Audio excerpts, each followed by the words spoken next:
dhati. Vipodozi ambavyo vina chemical hatarishi kwenye ngozi yako, hata kwa watoto. Jali muonekano wako na familia yako.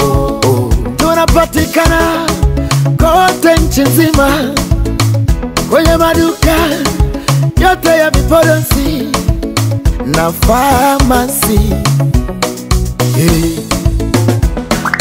Grace my baby Cantina, mafuta ya watoto.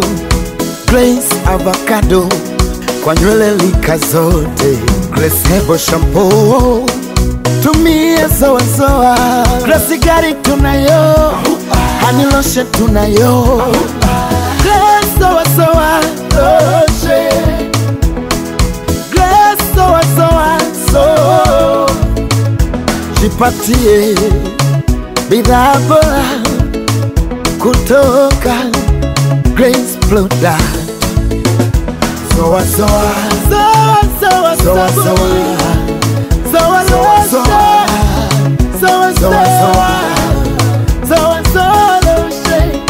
sawa sawa sabuni. Hello, mimi naitwa Linux Sunday Jada, Jada the VOA. Kwa kuijali ngozi yangu na kuipenda, natumia bidhaa kutoka Grace Product.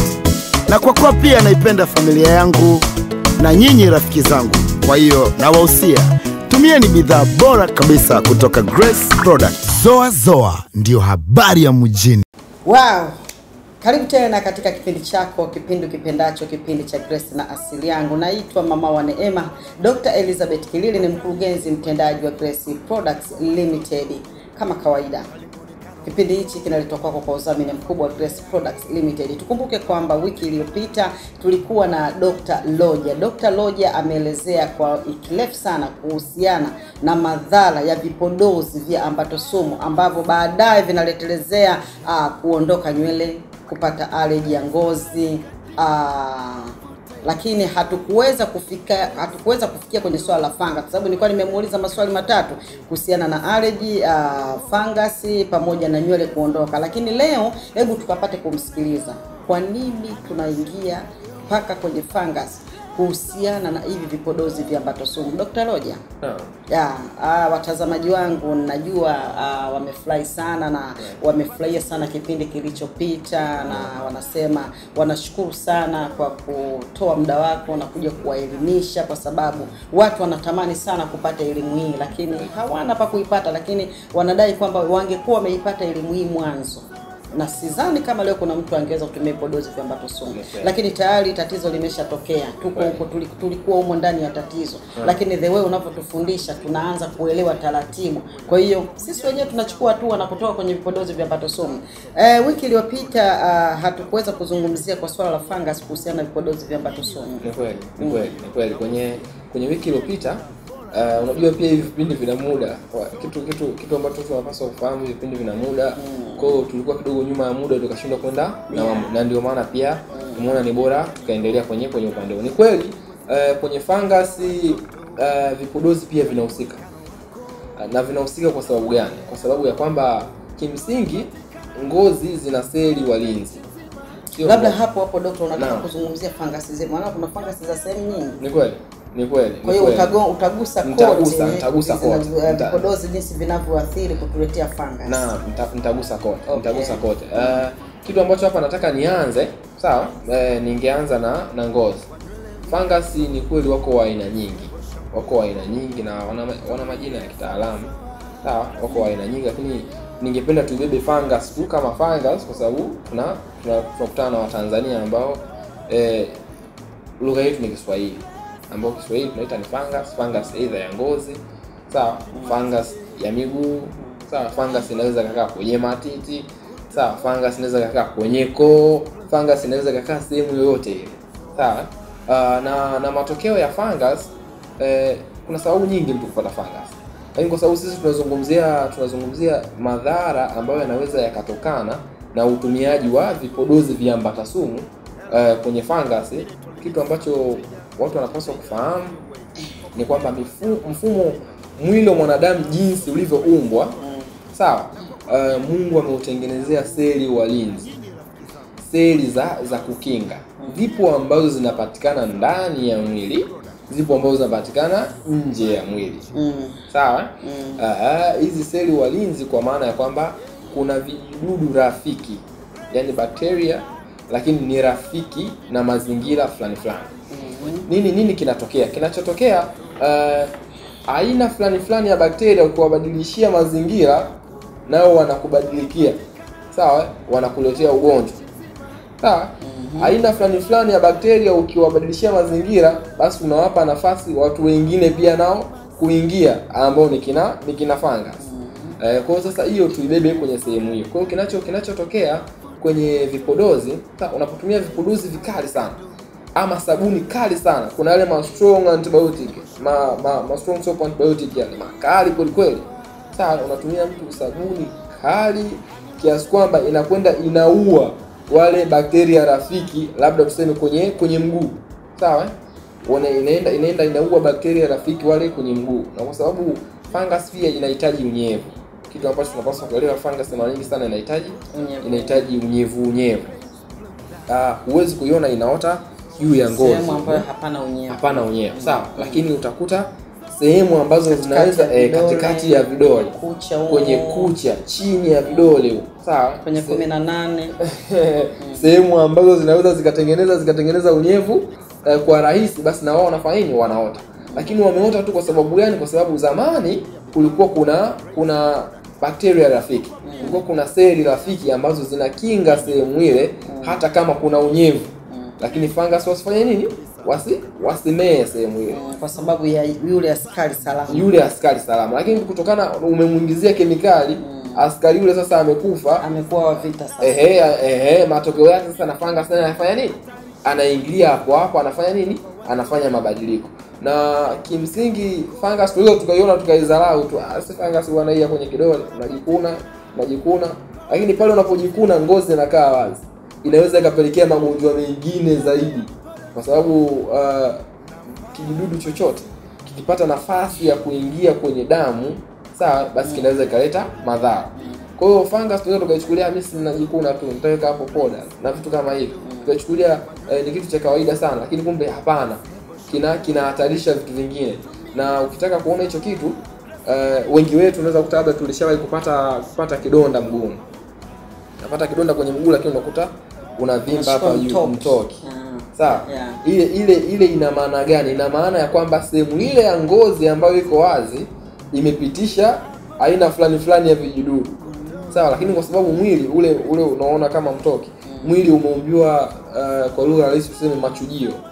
Na ni kwamba kila aina fulani ya kimiminika kinapopita kwenye mzunguko wa mwili, basi kinahakikiwa. Maana hichi kiko salama, kina hichi bwana. Kama kiko salama sasa ndio kinatokea aina fulani hivi kama ya taarifa. Ndio taarifa, seli walinzi wanakwenda ile sehemu kupambana na kile kitu. Ndio matokeo ya ule uvimbe. Pointi yangu hapa ilikuwa ni hivi, unapojikuna kwa sababu ya fungus na ukaacha ngozi ile imechubuka, kwa ile fungus unajikuna unasikia raha. Pengine hata ukiwa kwenye mguu, yani mguu yani mpaka unachubuka, lakini una la plus utamu. Utamu plus maumivu. Yes. Unakuta sasa ile sehemu unaiumiza bila kujua, sawa? Sehemu inakaa wazi na kuingizia pia magonjwa mengine. Lakini hii ni kwa sababu gani? Ni kwa sababu tu ulitumia vipodozi vikali, vikaenda vikaathiri ile sehemu, matokeo yake ikatengeneza nini? Ikatengeneza fungus. Lakini mbali na miguu kuna umesema kwenye 18. Kwenye 18 kwa maana ya kwamba maungo ya uzazi kwa mwanaume hata kwa mwanamke. Sawa, kitu ambacho sabuni ama vipodozi fulani vinaweza vikafanya, mbali na kuua wale bakteria rafiki, vina kwenye sehemu hizi sasa, sehemu za siri labda niseme, itakuwa bora zaidi. Kitu ambacho inaweza ikafanya, inabadilisha mfumo wa pH kwa maana ya kwamba kemikali ya asidi na bezi. Sawa? Mfumo wa mwanamke unafanya kazi vizuri kwenye mifumo fulani ya pH. Hiyo bezi na nini na asidi. Baadhi ya sabuni zinabadilisha ile mifumo. Zikibadilisha ile mifumo zinasaidia, sawa, fungus kama walikuwepo kukua zaidi kama hawajawepo kutokeza na kufanya nini na kukua zaidi. Kwa hiyo kinachofanyika pale ni vitu vikubwa viwili. Kwanza inaharibu uasilia wa ile sehemu husika. Nikisema base na acid kidogo nitakuwa nimewasaidia. Base na acid kidogo inaua ile scale. Inaua ile scale. Ikiwa ile scale, yani ule uwiano mzuri ambao unahitajika sehemu ile, matokeo yake ni fungus. Sasa wanafanya nini? Wanafumuka. Sawa, na kufumuka kwa fungus mara nyingine mwanaume si rahisi sana. Sawa. Si rahisi sana, lakini kwa mwanamke imekuwa rahisi. Kwa sababu gani? Kwa sababu ya umbile lake. Sawa, na ule unyevunyevu. Mwanamke unakuta anakaa na unyevunyevu kwa muda mrefu kuliko mwanaume. Sawa, na umbile lake ni kama kibakuli kinatunza, tofauti na nani? Tofauti na mwanaume.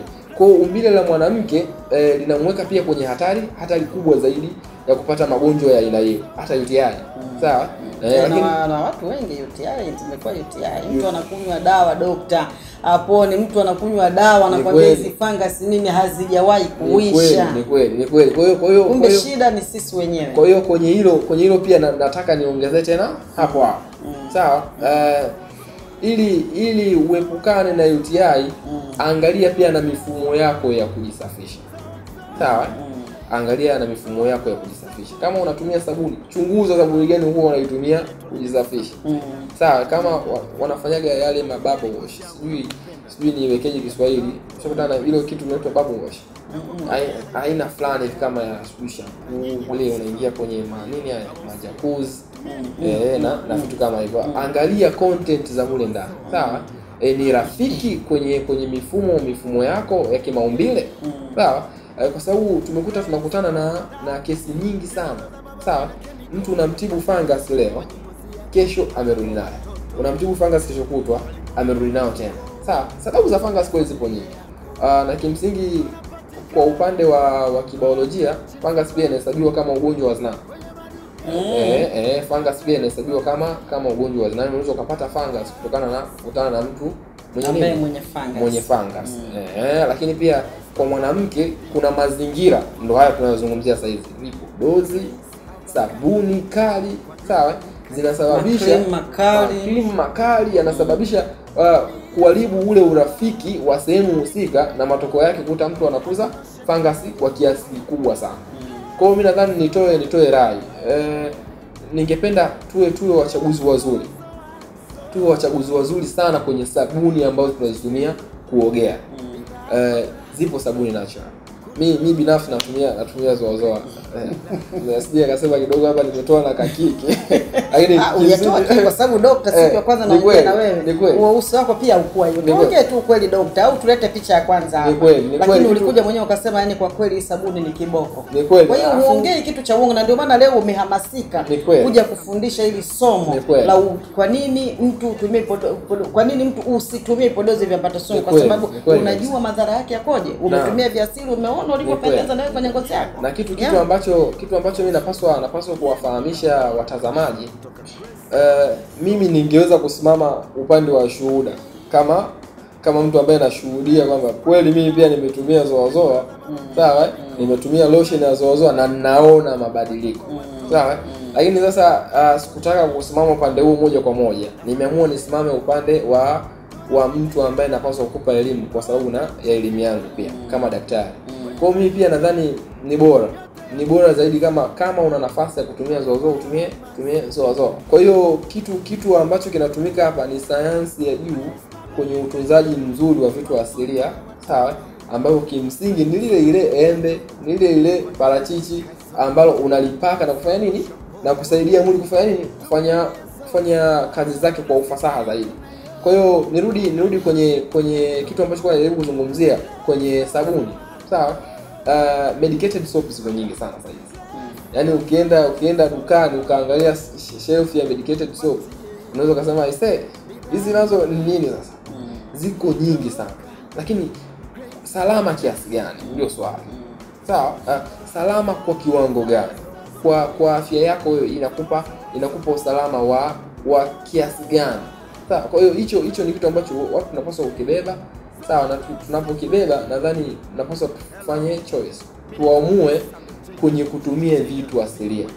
Kwanza sijui wengine wanauziwaje, lakini mimi naona hata gharama zake ni affordable. Gharama zake mtu anaweza uka afford kwa urahisi na kadhalika. Kwa hiyo nirudi tena kwenye ile mada yetu ya fungus. Nimetaja fungus mpaka ya koo. Sawa? Yes. Kikubwa watu wanapaswa kufahamu. Sawa? Mara nyingi sana fungus inatokea endapo kinga imefanya nini? Imeshuka. Sawa? Na kushuka kwa kinga ndio wale alivyokuwa inawezekana ni kinga ya ndani ama kinga ya wapi? Ya nje. Ya nje ndio hii tumekwisha kuiongea, wale bakteria na kadhalika. Sasa hii kinga ya ndani ina sababu zake ambazo kimsingi haziingiliani sana na hivi vipodozi, isipokuwa kansa inaweza kusababisha kinga ya ndani kushuka. Unakumbuka kwenye vipindi tulivyozungumza mwanzoni kabisa, sasa vipodozi vinaweza kupelekea kansa. Sawa? Vikipelekea kansa, basi vinaweza kusababisha pia kinga ya mwili kufanya nini? Kushuka kwa viwango fulani. Kinga ya mwili ikishuka unapata hatari. Kwa mfano kama hiyo fungus, kuna fungus ya koo, kuna fungus mpaka ya uti wa mgongo. Sawa? Zote ni fungus lakini zina uhatari wake. Na visababishi ya fungus ya hatari kama hizo ni kutokana nini? Kutokana na kupungua kwa kinga ya ndani. Kwa hiyo mimi nadhani kwenye hilo la fungus watazamaji watakuwa wamenibeba vizuri sana, washindwe wao. Wamenibeba vizuri, na kimsingi tena nimewapa na kausaidizi cha kufanya. Baada ya kutumia medicated, basi utumie nini? Utumie sabuni natural ambazo kwa sasa zoa zipo. Sawa? Sijajua na masabuni mengine. Mtazamaji wangu wa kipindi cha Grace na Asili Yangu, ninajua umejifunza mengi kuhusiana na vipodozi vya viambato sumu, ni namna gani ambavyo vinaweza kukuletea kansa, vinaweza kukuletea fungus, na daktari hapa ametaja fungus nyingi za aina mbalimbali ambazo nyingine zinasababishwa na vipodozi vya viambato sumu, lakini nyingine zinakuja kwa sababu ya namna fulani. Hebu tupate break fupi, alafu tutarudi, tutamsikia la mwisho Dr. Roger ana nini la kutuambia kuhusiana na vipodozi vya viambato sumu. Grace Product kwa familia yako, sawa ipo mtani kwako, tunapatikana kote nchi nzima, sawa ndio mpango mzima. Jipatie bidhaa bora kutoka Grace Product. Tumerudi tena, kipindi ewani ni kipindi cha Grace na Asili Yangu. Bado niko na Dr. Roger, anaendelea kutuelezea matatizo ya vipodozi vya viambato sumu yanaathiri vipi mpaka mtu unajikuta unapata fungus. Dr. Roger. Naam. Mimi bado nipo hapo kwenye fungus. Unafikiri ni nini kifanyike ili kuweza kuepukana na watu kupata fungus kupitia vipodozi vya viambato sumu? Yamkini watu hapa unaongea lakini bado hawakuelewi, lakini bado ataendelea kutumia hivyo vipodozi vya viambato sumu, bado fungus itaendelea kumuumiza. Lakini je, fungus napo inapokuwa inajirudia kila siku haiishi, nafikiri kuna madhara makubwa ambayo mtu anaweza akayapata kupitia fungus? Ni kweli. Kwanza hapo nashukuru kwanza kwa swali zuri. Kimsingi vipo vitu vingi sana vya kufanya ambapo mtu anaweza kujikuta anaepukana na fungus. Sawa, moja ya kitu cha kufanya ni hichi ambacho tulishaanza kukibeba awali. Kama unafahamu bwana, mimi ni kweli ninatumia aina fulani ya vipodozi ambavyo si salama, ama pengine ufahamu. Kama ufahamu, basi uache kwanza, ujaribu upande wa pili, alafu upime. Sawa, kwamba mimi nilikuwa natumia hivi vipodozi, ngoja kwanza niache. Sasa hapa nitafute sabuni ya zoazoa, nitafute lotion ya zoazoa, nitumie kwa mwezi mzima, nione hii fungus itaendelea kunisumbua. Sawa, ukikuta na kusumbua ina maana gani? Ina maana hivi, pengine havikuwa vipodozi. Sababu kama unipata vizuri, nimesema pia fungus inaweza ikawa ni sababu ya zinaa, ya kukutana na mtu bila kutumia kinga. Au inawezekana huyu amejitibia amepona, lakini partner ni kweli. Hiyo ni kweli kabisa. Na hii ni hivi, kimsingi fungus anapokuwa kwenye mifumo ya maungo ya mwanaume, si rahisi sana kumgundua kama mwanamke. Na maana gani? Maana yangu ni fungus anapokuwa kwenye mfumo wa mwanaume mara nyingi sana anakaa humu pembeni humu kwenye mapaja. Ukuta mwanaume kuna anatoa viunga fulani mbaya. Lakini sasa ile si kitu ambacho unaweza ukaaccess kwa haraka wakati wa tendo. Lakini kwa mwanamke ni rahisi. So mwanamke kama mimi ni mume wangu si ninamuona, labda huo umekutana na mtu, lakini kama uko na mwezio ndani lazima utaona kuna dalili fulani huko, sina kula dokta, kuna kubadilika ngozi watu kuna kubadilika ngozi. Kitu ambacho nilikuwa najaribu kukubebesha hapa ni kwamba mara nyingine fungus tunaipata kutoka kwenye nini? Kutoka kwenye kujamiiana mbali na vipodozi. Na kimsingi hata kama wote mtatibiwa, utamtibu mama, utamtibu baba, sawa, mifumo ya vipodozi pia nayo inapaswa kuangaliwa. Na sio vipodozi moja kwa moja. Sana tunaangaliaga sabuni kwenye hili. Yaani kitu ambacho leo mtu anapaswa kuondoka nacho hapa, anapaswa kuelewa sabuni zinachangia sana. Sawa? Hata kwenu nyinyi wakina baba zinachangia sabuni? Zinachangia, zinachangia. Sabuni zinachangia sana. Sawa, kwenye kubadilisha mazingira rafiki na matokeo yake mtu kupata nini? Kupata fungus. Na wakati mwingine dokta, naam, ni sabuni tu au hata box unakuta mtu anavaa wiki 2, wiki 3 mpaka anatoa harufu. Ndio nilikuwa nafika huko. Hapa nilikuwa najaribu kutoa vile vitu ambavyo vinaweza vikatusaidia. Pengine ni nguo za ndani. Sawa? Nguo ya ndani umeivaa leo. Ukaivaa tena na kesho. Au tuseme umeivaa leo umekuja hospitali. Kwamba bwana wewe una fungus. Bahati mbaya vyovyote atakapotokea daktari akasahau kushauri kwamba bwana nguo yako ya ndani upaswi kuirudia na kuandikia matibabu, nguo ya ndani upaswi kuirudia.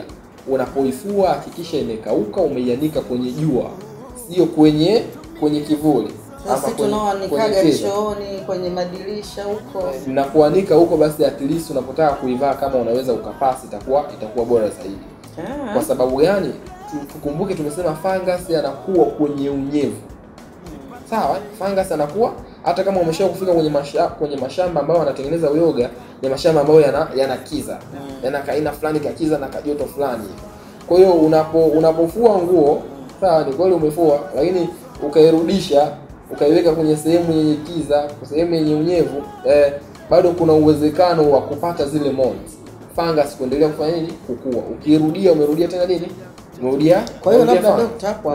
Kwa hiyo kumbe cha msingi ni kwamba hata swali langu kwamba hata nguo ya ndani inaweza pia kukuletea fungus kama haijakauka vizuri. Kwa hiyo ni vizuri nguo zetu za ndani tuanike kwenye jua. Usipoanika kwenye jua kuna uwezekano mkubwa wa kupata fungus. Kuna uwezekano wa kupata fungus. Kuna uwezekano wa kupata fungus. Sasa rafiki wa kama sisi wakina mama wengi unakuta unakaa huko ndani na watoto wako, una vijana wa kike, wa kiume.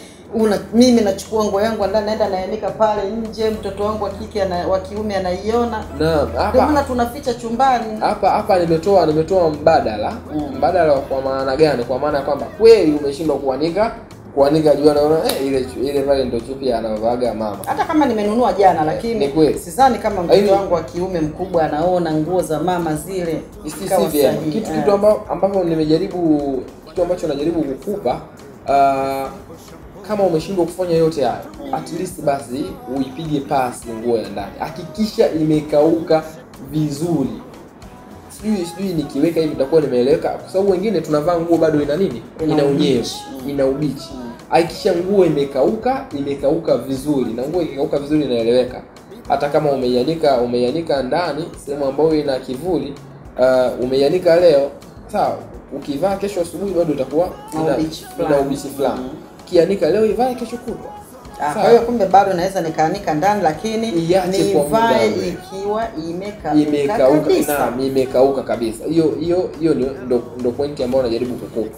Lakini pia kitu kingine ambacho tunapaswa kukibeba kwa wanaume, nilikuwa najaribu kuelezea mtu unakuja umeandikiwa dawa, umerudia boxer, lakini unakuta dawa unatumia na fungus haupona. Ndio tumekuja kwenye hizo nguo za ndani. Hatushauri kurudia nguo ya ndani. Kimsingi hali yetu kweli ni ngumu. Unakuta mtu ananunua si vyema kurudia nguo mara mbili. Kwanza hata kwenye mfumo tu wa kawaida wa hygienic. Mfumo wa kawaida wa smart, nguo ukirudia kwanza jasho, harufu inakuwa sio nzuri, sawa, na mengineyo mengi ndio kama hayo ya fungus.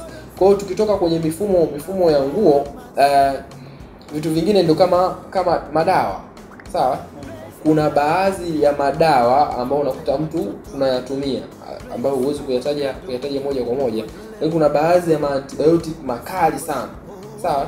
Unatumia antibiotic kali sana kiasi kwamba nazo zinafanya nini? Zinaua wale bakteria rafiki wa kulinda sehemu fulani. Ndio sisi tukizinywa, ukikojoa mkojo unaisikia dawa inanukia vile vile. Sasa hicho ni kitu kingine unachokisema. Hicho ni kitu kingine. Yaani kitu ambacho unakisema wewe. Napenda kujua daktari. Ni kweli. Ni kweli. Kitu ambacho unakisema wewe hicho. Dawa kuisikia inanukia kwenye mkojo inabidi iwe kawaida, kwa sababu figo zinahusika kwenye kuondoa taka mwili mwilini. Sawa? Na baadhi ya mabaki ambayo yanatokana na dawa ni taka mwili, sawa, ambayo lazima zinachuja zinachuja na figo. Kwa hiyo ukakuta mkojo labda umebadilika rangi, sawa, wala sio cha kushtusha kama unatumia mifumo fulani ya matibabu. Lakini turudi kwenye point ile, kuna baadhi ya madawa mengine makali sana, sawa, makali sana kiasi kwamba yanaathiri mifumo fulani ya ulinzi, matokeo yake mtu kupata fungus. Kwa hiyo kikubwa hapa tunachojaribu kushauri tuepuke pia matumizi ya madawa makali sana, sawa. Na kingine kitu ambacho tunapaswa kubeba, kuna vitu vinaitwa steroid, sawa. Steroid ni aina fulani ya dawa. Kwa mfano kama ushaisikia prednisolone, ushaisikia au ni dawa ambayo inatumika kwa watu ambao wana aina fulani ya reaction, either labda ng'ato na nyoka, sawa, mgongo sijui na nge amekung'ata, sawa, umepata allergy, unaenda mchomea docotisone au tunakuandikia prednisone au pumu na vitu kama hivi. Matumizi pia ya aina zile za dawa kwa muda mrefu sana inaweza kusababisha mtu kupata allergy. Na nitoke huko nirudi kwenye mifumo yetu hii ya kawaida ambayo tulikuwa tunajaribu kuzungumzia. Kwenye vipodozi, kitu ambacho watu wanapaswa kukaa nacho leo, sawa, ni kwamba nilishasema awali kuna sabuni, kuna lotion za kupaka na kadhalika. Lakini kitu kikubwa sana, kama wewe ni mtumiaji wa aina fulani ya medicated soap, sabuni zile kali, acha leo. Tuseme leo kwamba leo sasa mimi naamua kuacha aina hizi ya sabuni, sawa. Alafu naacha kwa msingi gani? Kwa msingi kwamba either kweli nimeshawahi kutibiwa fungus lakini sikupata nafuu nzuri kwenye matibabu, sawa, ama nina fungus ambayo imenianza, lakini ni kweli mimi ni mtumiaji wa aina fulani ya sabuni na vipodozi. Kwa hiyo kitu ambacho tunapaswa kufanya ni kuamua kuacha, alafu tujaribu upande wa pili. Kwa hiyo mimi nadhani ndugu mpenzi mtazamaji, leo ili tujue tiba nzuri ya fungus, tuamue kutumia vitu asilia. Na vitu asilia ni kama hizi bidhaa za zoazoa na lotion zake. Ukitumia vitu hivi vinapunguza hatari ya wewe kupata fungus na magonjwa mengine madogo ya ngozi ambayo tumekwisha kuongelea hapo awali. Nikushukuru sana Dr. Roger, na muda wetu nao unaona sio rafiki, lakini mtazamaji wangu amejifunza mengi kupitia wewe, na hasa somo la fungus.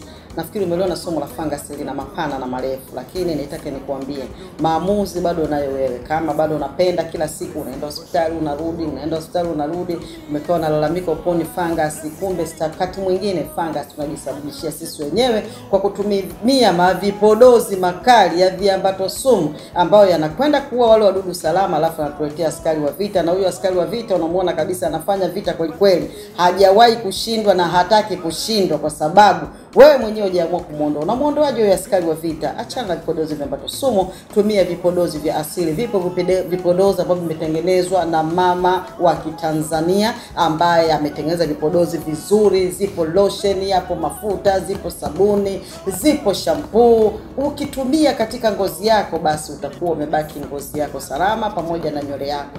Nipende kukushukuru kwa kuweza kunipa muda wako wa kuweza kusikiliza kipindi hichi cha Grace na Asili Yangu ambacho kinaletwa kwenu kwa udhamini mkubwa wa Grace Products. Ulikuwa nami mama wa Neema, Dr. Elizabeth Kilili, ni mkurugenzi mtendaji wa Grace Products Limited. Sikuwa peke yangu, nilikuwa na Dr. Rogers. Umebarikiwa sana.